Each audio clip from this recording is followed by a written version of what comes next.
Hello there, this is Senris. In this video, we'll be discussing some of the best and most original scenes from the Snyder Cut of Justice League.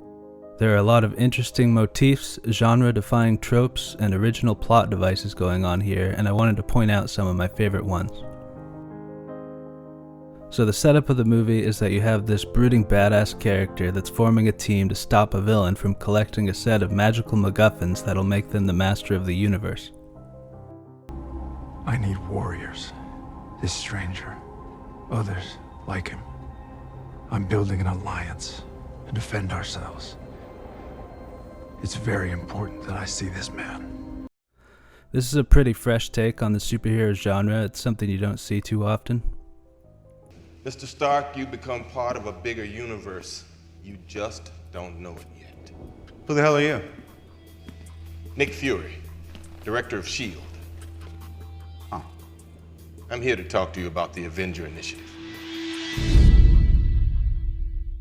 There's a pretty cool battle scene early on in the film where the big bad guy is facing off against a bunch of heroes.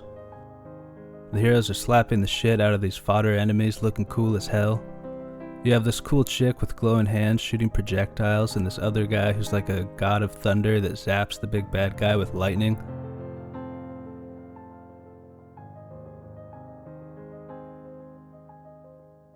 And then the big bad guy just gets fucked up by this gruesome axe wound, and you're like, yeah, this guy's done. There's no way that's not fatal. He's dead as fuck.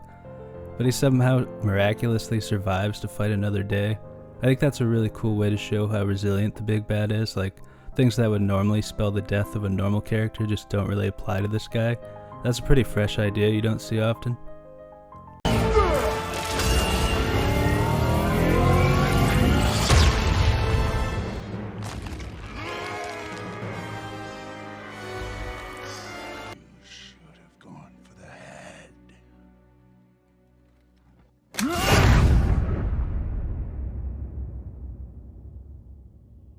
Another really cool and interesting idea is that the planet Darkseid's invading just happens to be the location of the anti-life equation, which is even more valuable to him than the mother boxes. But when they flee the planet, they just kind of forget about that. No one thought to update Earth's file with this incredibly important information or just like write it down or something. They just can't be bothered, I guess. This is a brave storytelling decision that we'll probably see replicated in future films. A bit later, there's this intense scene where Darkseid's underling, who has this really cool original design, is dressing down Steppenwolf, ominously warning him that his past failures are hanging above him like the sword of Damocles. Things start to get really interesting once the team is assembled. A really cool character building moment occurs when one of the leaders of the team tells one of their teammates that they better get ready for the fight that's imminent. Right. We should get dressed. I'm always dressed. But that team member reveals that they're already prepared for the fight, which is a really badass and a very original idea for a superhero movie. And tell him to suit up. Now might be a really good time for you to get angry. That's my secret, Captain. I'm always angry.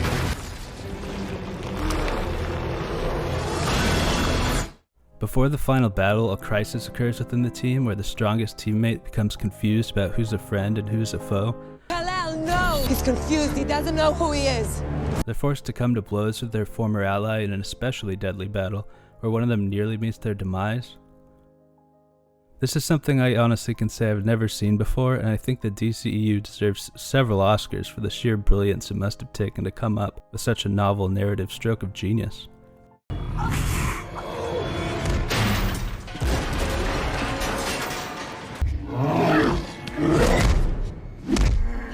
We are not your enemy's banner. Try to think. Things kick into overdrive in the sixth act of the film, which features a smorgasbord of ingenious action scenes, the likes of which have never been seen before. There's this part where all the characters are going full Dynasty Warriors on all these chaff enemies, just swatting them away like they're nothing more than minor nuisances. One of the characters is driving this badass vehicle through this crazy war zone, and all the characters are fighting in sync, and then they do this awesome slow motion jumping action pose together. It looks like something out of the comic books. I can't think of any other superhero movies that were creative enough to conceive of this idea, to be honest. You would think one of them would have done this by now.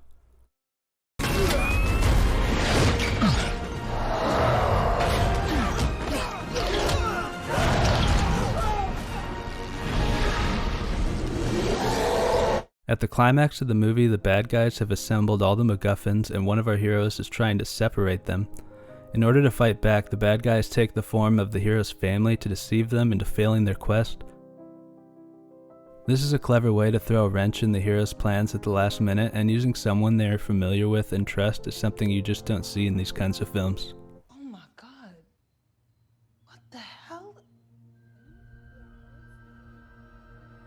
While the film has many narrative maneuvers that'll surely inspire multiple generations of filmmakers, perhaps the most impressive in terms of the sheer magnitude of visionary force required to conceive of such a thing is the allowance of the main antagonist to complete their hero's journey at the ironic expense of the actual heroes of the story.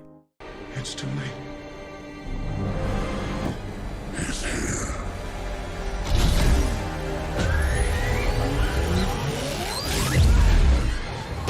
This postmodernist deconstruction of a trope more fundamental to orthodox superhero storytelling than iterative origin stories gives way to something we can say has never been done before on screen. One of the heroes invokes some made-up sciencey sounding bullshit to undo the dark fate that has befallen them. Okay, just gotta go faster than the speed of light, far beyond the speed of light. You gotta break the rule, Barry, and you've gotta do it now. So, I'd like to run one last sim before we pack it in for the night. This time in the shape of a Mobius strip. Inverted, please. All right, give me the eigenvalue of that particle factoring in spectral decomp. Model rendered.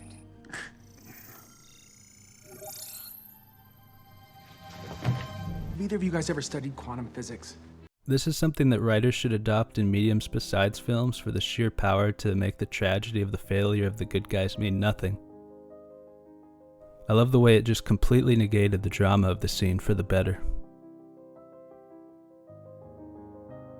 At the end of the film, we get this cool shot of the big bad guy with his motley crew of villainous lieutenants looking badass before they disappear from sight.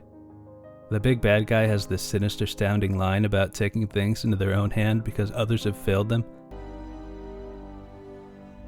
I told you. Steppenwolf would fail. Ready the Armada. We will use the old ways. This makes them seem a lot more diabolical and threatening to the forces of good. Other franchises should take notes on this creative character building. Fine. I'll do it myself. One last thing that bears mentioning is the caliber of the acting in this film. One of my favorite performances is by Joe Morton, who plays Cyborg's dad.